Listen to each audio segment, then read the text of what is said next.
Coba sebelum kita memulai pelajaran, ada baiknya kita berdoa dulu ya. Di sini doa akan langsung ibu yang memimpin doanya. Oke. Marilah kita berdoa menurut agama dan keyakinan kita masing-masing. Berdoa dimulai. Doa selesai. Oke, baiklah anak-anak ibu semua. Coba dulu sebelum kita mulai masuk ke dalam pembelajaran. Lihat dulu, gimana keadaan kelas kita? Iya, coba dirapikan dulu buku-buku yang ada di atas meja. Ibu harap cuman buku tema 4 saja yang ada di atas meja. Dan gimana kawannya? Ada yang tidak datang? Iya, hadir semua. Bagus. Baiklah, sebelum kita mulai pembelajaran ya, supaya semangat, kita buat dulu yel-yel kelas kita dengan tepuk semangat. Yuk, sama-sama yuk, tepuk semangat. Semangat. Semangat. Iya, oke. Nah, baiklah, untuk yang kelas 1, yang murid ibu kelas 1, coba materi kita hari ini adalah mengenai lambang Garuda Pancasila. Nah, kemarin kita kan belajar mengenai rumus-rumus Pancasila. Nah, sekarang hari ini kita akan belajar mengenai simbol-simbol yang ada di dasar Pancasila. Nah, adapun tujuan dari pembelajaran kita hari ini adalah ketika kita sudah mempelajari tentang lambang negara, ibu berharap kita bisa mengetahui setiap lambang negara itu bunyinya apa. Contoh, lihat, ini ada media di depan. Ada yang tahu nggak ini gambar apa? Anggi, gambar apa? Iya, pintar, gambar burung. Ada yang tahu burung apa? Iya, bagus. Iya, kasih tepuk tangan ya. Bagus. Gambar burung Garuda. Nah, di burung Garuda, di dada burung Garuda ini ada lambang dari simbol-simbol Pancasila. Nah, lihat. Ini dia, sudah media yang ada di dadanya. Pertama, kita lihat simbol sila pertama. Ada yang tahu enggak? Angga, gimana? Iya, pintar. Lambang yang sila pertama adalah bintang. Ada yang tahu enggak? Bunyinya apa? Iya, lambang bintang itu bunyinya adalah ketuhanan yang Maha Esa. Baiklah anak-anak, kita lanjut ya. Tadi kan sudah disebutkan bahwasanya lambang simbol sila yang pertama itu adalah gambarnya adalah bintang. Di situ bunyinya adalah ketuhanan yang Maha Esa. Sedangkan yang kedua tadi yang disebut kawan kalian itu adalah benar. Simbol sila yang kedua adalah rantai. Apa bunyinya, Nak? Iya, pintar. Kemanusiaan yang adil dan beradab. Nah, simbol sila Pancasila yang berikutnya, yang ketiga, ada yang tahu? Iya, pintar. Pohon beringin. Pohon beringin itu bunyinya apa? Iya, betul. Persatuan Indonesia.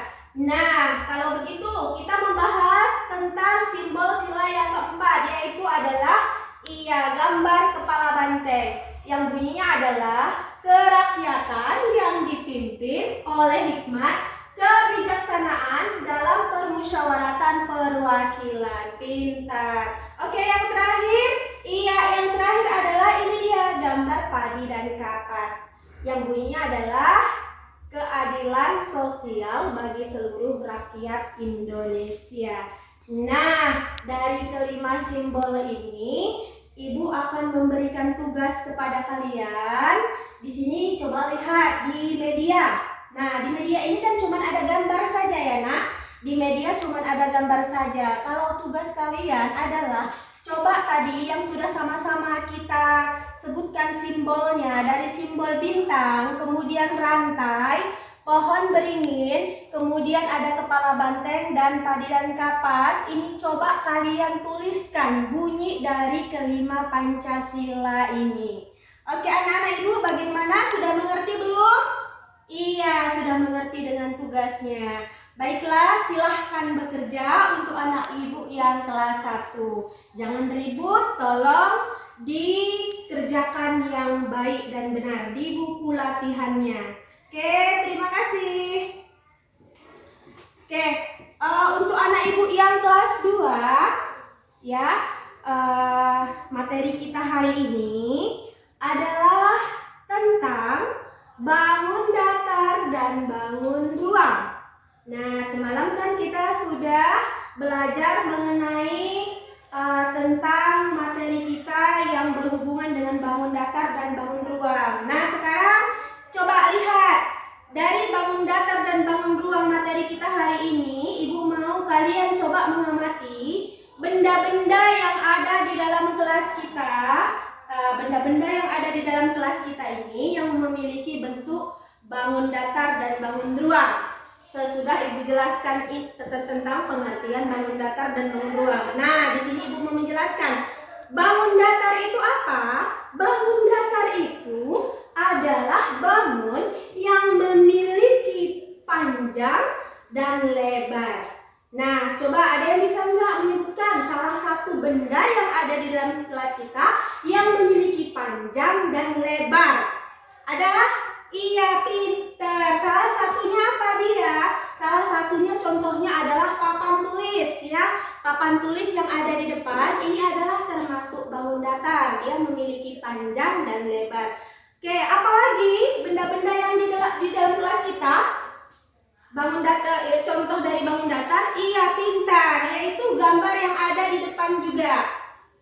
Dia ini termasuk bangun datar, ya kan? Contohnya adalah gambar-gambar yang ada di dinding kelas kita. Kemudian apa lagi misalnya?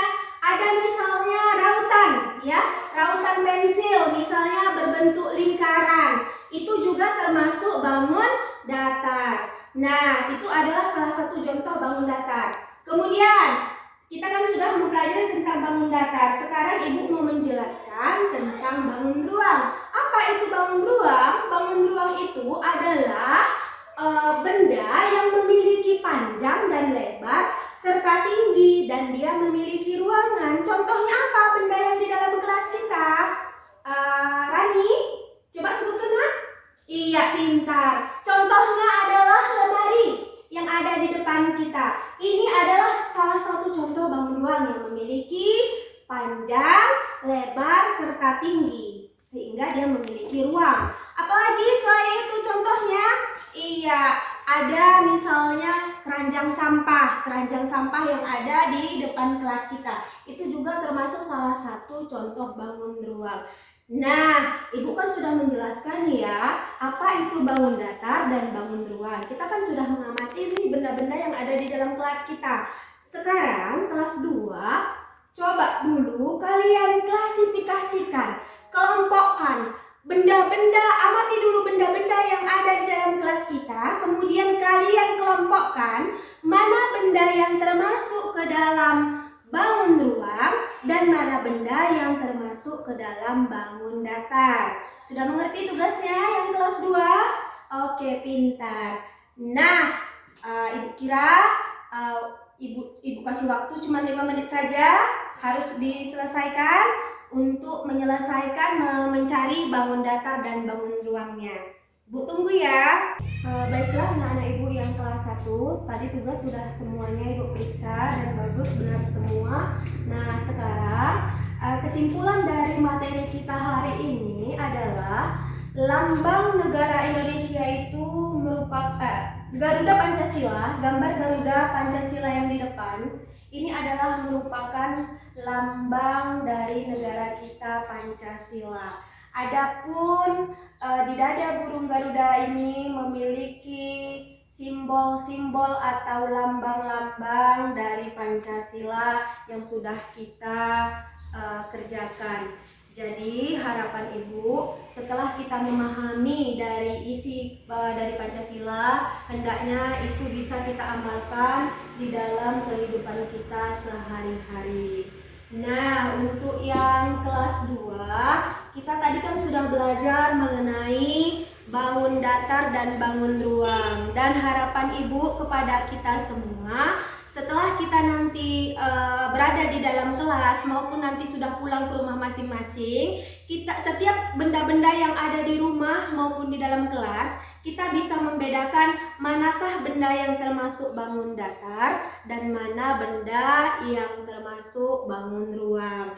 Jadi untuk materi hari ini itulah kesimpulan pelajaran kita, dan harapan Ibu untuk pelajaran besok, coba nanti di tema 4 di halaman 40 silahkan kalian buka dan dibaca. Di situ adalah mengenai bagaimana cara untuk mengamalkan sila dalam Pancasila, dan yang berikutnya untuk yang kelas 2 materi besok itu adalah mengenai bagaimana cara untuk menghitung dari bangun datar dan bangun ruang. Sebelum kita akhiri pembelajaran kita berdoa dulu ya, Nak. Menurut agama dan kepercayaan kita masing-masing. Berdoa dimulai. Doa selesai. Terima kasih.